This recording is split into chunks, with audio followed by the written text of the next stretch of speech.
नमस्कार। अंक शास्त्र या अंक ज्योतिष, इन दोनों को अगर एक शब्द में कहा जाए तो जो अंक होते हैं हमारी जन्म तारीख के, उसके मूलांक और भाग्यांक के आधार पर हमें अपने जीवन के बारे में कुछ महत्वपूर्ण घटनाओं का पता चल जाता है। तो ये सब अंकों के आधार पर ग्रहों की प्रकृति पर निर्भर करता है, यानी कि प्रत्येक अंक जो 1 से 9 तक हैं, उनको किसी न किसी ग्रह के द्वारा देखा जाता है। अब इसको कैसे देखा जाता है? अगर हमारी जन्म तारीख है, मान लीजिए हमारी जो जन्म तारीख है वो आज की यानी कि 10 जनवरी 2023 है। तो 10 जनवरी 2023 में जिसका जन्म हुआ है उसका जो मूलांक होगा वो तारीख का होगा, यानी कि 10 का होगा। और 10 में अगर 10 की जो दो नंबर हैं, 2 डिजिट हैं, उनको जोड़ेंगे 1 + 0 तो 1 आएगा, यानी कि वो मूलांक हो जाएगा। और जो भाग्यांक होगा वो 10 जनवरी 2023 टोटल को जोड़ना होगा, यानी कि 10 1 का हो गया 1 + 0, जनवरी का हो गया 0 1 और 2023 का हो गया 2 + 0 + 2 + 3, यानी कि ये हो जाता है 2023 हो गया 7 नंबर, +1 हो गया जनवरी का 8 और +1 10 का हो गया, टोटल हो गया 9, यानी कि भाग्यांक हो गया 9 नंबर।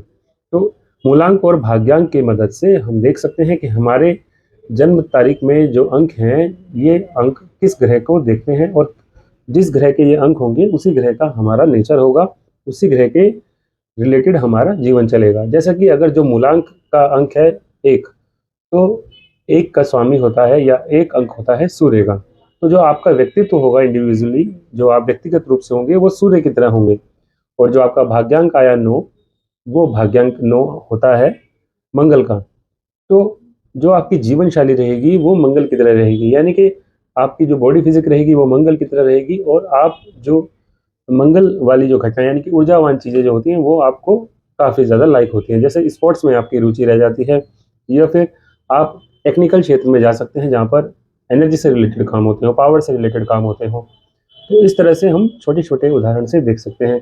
तो अगर हम प्रत्येक अंक की बात करें तो जैसा मैंने बताया, 1 अंक सूर्य का होता है, 2 अंक चंद्रमा का होता है, 3 अंक बृहस्पति देव गुरु का होता है, 4 अंक होता है राहु का, 5 होता है बुध का, 6 नंबर होता है शुक्र का, 7 होता है केतु का, 8 होता है शनि का और 9 होता है मंगल का।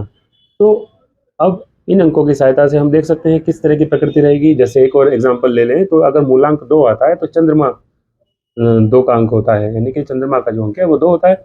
तो ऐसे लोगों का अगर मूलांक 2 है तो उनकी प्रकृति चंद्रमा जैसी होगी, भावुक होंगे, इमोशनल होंगे, बहुत ज़्यादा सेंसिटिव होते हैं लोग और बहुत ही ज़्यादा मीठा बोलने वाले होते हैं। सिंगिंग करना, डांसिंग करना, दूध पीना इनको बहुत पसंद होता है, दूध से बनी चीज़ें खाना इनको पसंद होता है। और अगर इनका भाग्यांक 2 हो जाता है तो भाग्यांक 2 वाले में इनको चंद्रमा से रिलेटेड ही क्षेत्र में जाने का अवसर मिलता है, यानी कि चंद्रमा से रिलेटेड ये मान सकते हैं इनका जो कार्य क्षेत्र होगा किसी नदी या समुद्र के आसपास होगा, या फिर ये किसी न किसी ऐसे डिपार्टमेंट में होंगे जहाँ लिक्विड से रिलेटेड, वाइट चीज़ों से रिलेटेड काम होता होगा, या इनको अपने जीवन में ज़्यादातर जो प्रोफेशनली जो इनको अचीवमेंट मिलते हैं वो कहीं ना कहीं किसी न किसी नदी, रिवर, समुद्री यात्रा के आसपास जाकर ही मिलते हैं। इस तरह से हम देख सकते हैं। ओवरऑल कुल मिला के ये बदल सकते हैं कि जो प्रोफेशनल पीरियड रहेगा, भाग्यांक जिनका चंद्रमा है, उनका जो प्रोफेशनल करियर रहेगा वो चंद्रमा से रिलेटेड रहेगा। और इसी तरह सभी ग्रहों को हम डिकोड करके देख सकते हैं।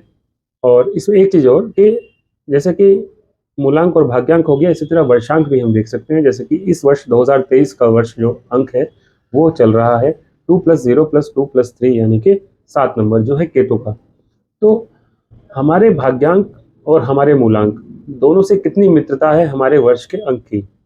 जैसे कि केतु वाले जो लोग हैं उनकी मित्रता मंगल से होती है, तो जिनका भाग्यांक या मूलांक 9 है उनके लिए ये वर्ष अच्छा जाने वाला है। प्रोफेशनली अगर भाग्यांक मित्र है तो प्रोफेशनली अच्छा जाएगा, और अगर मूलांक मित्र है तो पर्सनल लाइफ में काफ़ी अचीवमेंट मिलेंगे। तो इस तरह से हम इन चीज़ों को देख सकते हैं। आगे अगर आपको अंक ज्योतिष से संबंधित कुछ क्वेरी हो, कोई प्रश्न हो, तो आप पूछ सकते हैं और हम भी आगे इसको कंटिन्यू करेंगे। इसमें एक-एक चीज़ को हम लेके चलेंगे और साथ में एक लोशु ग्रिड नामक एक कैलकुलेशन होती है जो चाइनीज़ एस्ट्रोलॉजी पे बेस्ड होती है, जिसको मूल रूप से तो यही कहा जाता है कि चाइना से है, तो इस पर भी हम आगे विचार करेंगे। ये एक शॉर्टकट होता है, शॉर्ट ट्रिक होती है, सिर्फ डेट ऑफ बर्थ के आधार पर हम किसी के बारे में बता सकते हैं। तो अगली वीडियो में हम ये बात करेंगे। आपने हमें सुना, धन्यवाद।